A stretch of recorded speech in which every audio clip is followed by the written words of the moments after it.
Hey, I'm Madison, and today we're going to be doing 2 spoiler-free book reviews. I'm going to be reviewing A Monster Calls by Patrick Ness. And I'll be reviewing The Fallen by Liz Braswell. The Fallen is the first book in the trilogy called The 9 Lives of Chloe King, and it's about a girl named Chloe, and on her 16th birthday, her and her friends, Amy and Paul, decide to play hooky and go to one of their favorite hangout spots called Coit Tower, and it's the tallest tower in San Francisco.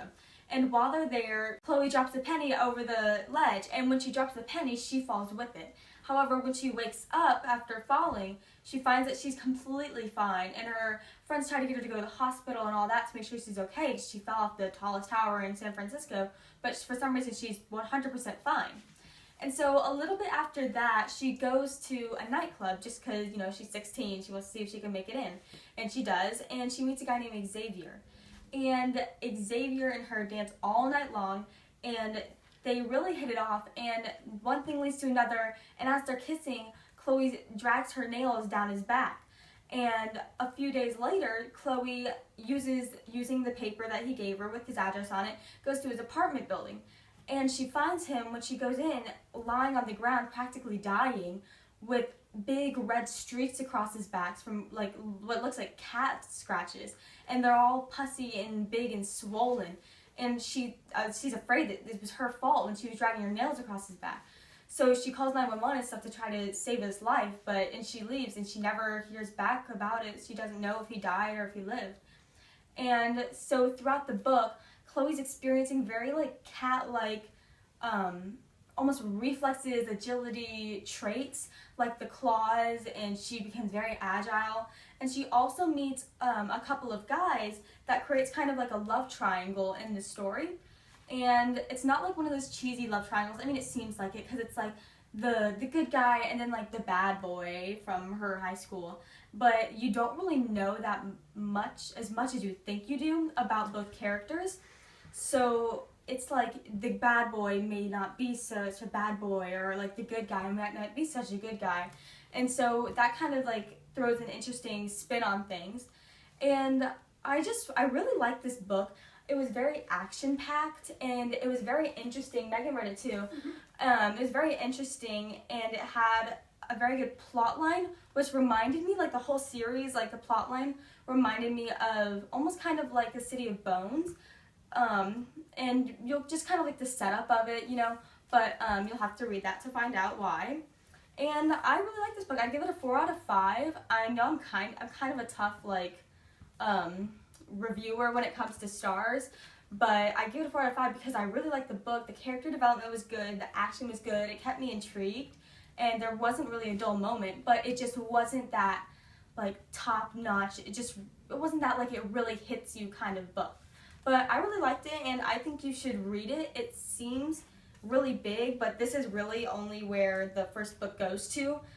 And there's also a TV show. I don't know if you know that there's a TV show about it. I saw the TV show first, which I'm kind of ashamed that I saw the TV show first. But I was a lot younger, and that was back when I didn't like to read a lot. So this tells you how good at least the TV show was. That I watched the TV show, the first season.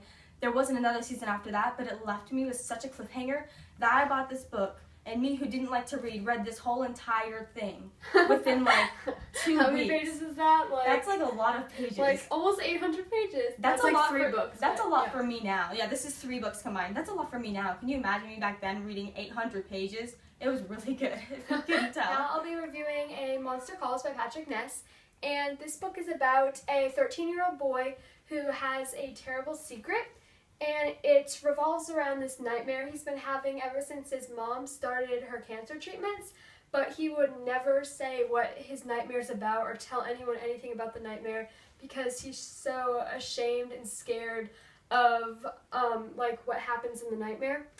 And then one night at 7 minutes past 12, a monster comes and knocks on his window. Hello, it's me. I was wondering if after all these years you'd like to meet to go over everything. They say that time's supposed to heal ya, but I ain't done much healing. Hello, it's not the monster he's been expecting from his nightmares. It's the old massive yew tree from his backyard come to life, and it wants the truth from Connor. This book was really good. It's actually like my favorite book now. And I've read 2 other Patrick Ness's books, Knife of Never Letting Go and The Rest of Us Just Live Here. And he is an awesome author if you haven't read him already. And I would, just like his other books, give it 5 out of 5 stars. And this one I would give 10 out of 5 if that was possible, because it is such an amazing book. And when I say no, that's really cheesy if I say it, life-changing book. It's a really moving book, and I'm not just being like dramatic. Like, it's very like deep and poetic, but not in a way that it's like boring and dark and depressing. But it's like a really, really interesting topic, and it just makes you want to keep reading all the way through. And it's written in a way that as you're reading, you can just tell how beautiful of a writer Patrick Ness is. And like all his words and the whole plot just come together so perfectly. And it's just an amazing story idea, and I think it's really cool.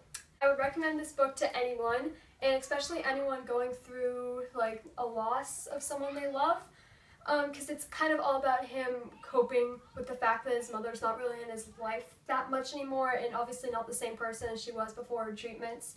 So it's kind of him coping with that and understanding that, which was really cool to read about. So yes, I highly recommend this book, and you guys should probably go check it out. Thank you so much for watching. We highly recommend both of these books, so if you guys want to check them out, we'll attach the link below.